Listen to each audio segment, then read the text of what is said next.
Hello friends, कैसे हैं आप लोग। सबको मेरा नमस्कार। सतगुरु कबीर साहब जी के अनमोल दोहे और अनमोल विचार इस प्रकार है। काल काल तत्काल है, बुरा न करिए कोई। अनबोगे लुटा नहीं, भूवे उगता होए। इसका अर्थ इस प्रकार है। हमारे सतगुरु कबीर साहब जी कहते हैं, समझाते हैं कि जो काल का कोई निर्धारित समय नहीं होता है। काल तो किसी भी समय आ सकता है, क्योंकि उसका कोई काल का निर्धारित समय नहीं होता है। कोई समय नहीं होता। काल कब किसका आ जाए कोई अता पता नहीं है। किसी भी समय काल आ सकता है। इसका कोई देखा नहीं है, किसी को कोई पता नहीं। किसी भी क्षण काल आ सकता है। किसी ने भी नहीं देखा, किसी को भी नहीं पता। क्या जाने कब किसका काल आ जाए। इसलिए किसी का बुरा मत करो। तुम किसी का बुरा मत सोचो, बुरा मत करो। किसी की बुराई मत करो, क्योंकि जो वो चीज जो बीज खेत में बोया जाता है वही उगता है, उसी की फसल तैयार होती है। और जो नहीं बोया जाता वह नहीं पैदा होता। इसलिए किसी का बुरा मत सोचो, किसी की बुराई मत करो, क्योंकि जब जो बो खेत में जो बोगे वही उगेगा। जो सोचोगे वही होगा। अच्छा सोचोगे तो अच्छा होगा, बुरा सोचोगे तो बुरा होगा। क्योंकि काल तो समय कर्मानुसार ही फल मिलता है। क्योंकि जब फल का समय होता है तभी फल मिलता है। अंग सतगुरु कबीर साहब जी का एक और अनमोल दोहा इस प्रकार। प्रेम पावरी पहरी के, धीरे कज्जल दे।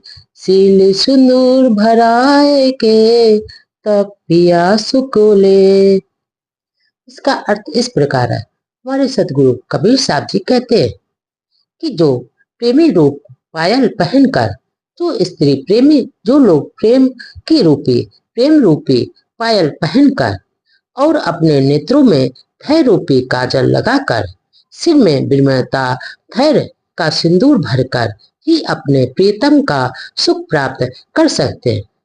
और क्योंकि वो जो अहंकार में होते हैं वो कभी भी अपने प्रीतम का प्यार नहीं पा सकते। जो प्रेम में पागल होते हैं, जो प्रेम जिनके पास श्रद्धा भाव होते हैं, जो सहनशील होते हैं, प्रज्ञाशाली होते हैं, वही प्रीतम का प्यार पा सकते, सुख प्राप्त कर सकते। अर्थात परम आनंद उन्हीं को मिलता है जो धैर्य रखते हैं। और जिनके अंदर अहंकार होता है वो कभी भी प्रीतम का, परमात्मा का प्यार, परम आनंद नहीं पा सकते। परम आनंद पाने के लिए धैर्य रखना बहुत जरूरी है।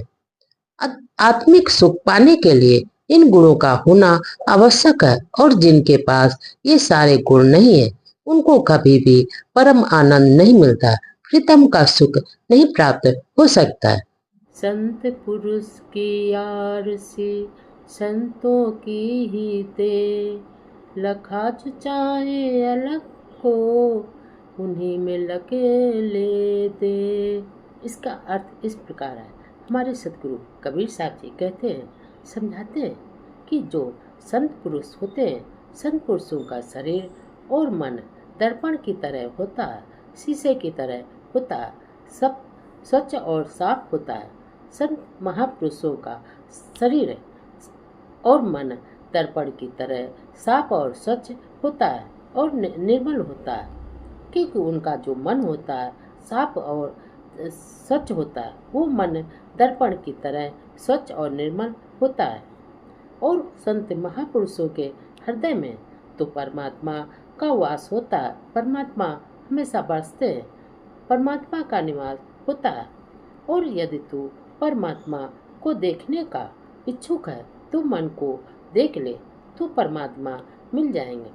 अगर तेरे मन में परमात्मा को देखने की इच्छा होती है, परमात्मा को देखने का मन है, तो अपने मन को देख ले, तो तेरे मन में परमात्मा मिल जाएंगे। तुझे अपने मन में, हृदय में परमात्मा मिल जाएंगे। क्योंकि तेरे हृदय में तो परमात्मा का निवास करते हैं, हमेशा निवास करते हैं। तो तू अपने मन को देख और इधर उधर मत भटक। अंग सदगुरु कबीर साहब जी का एक और अनमोल दुआ इस प्रकार। काया काढ़ा काल धुन जतन जतन से खाए, काया पद इस बस मर मर न कहु पाए। इसका अर्थ इस प्रकार है।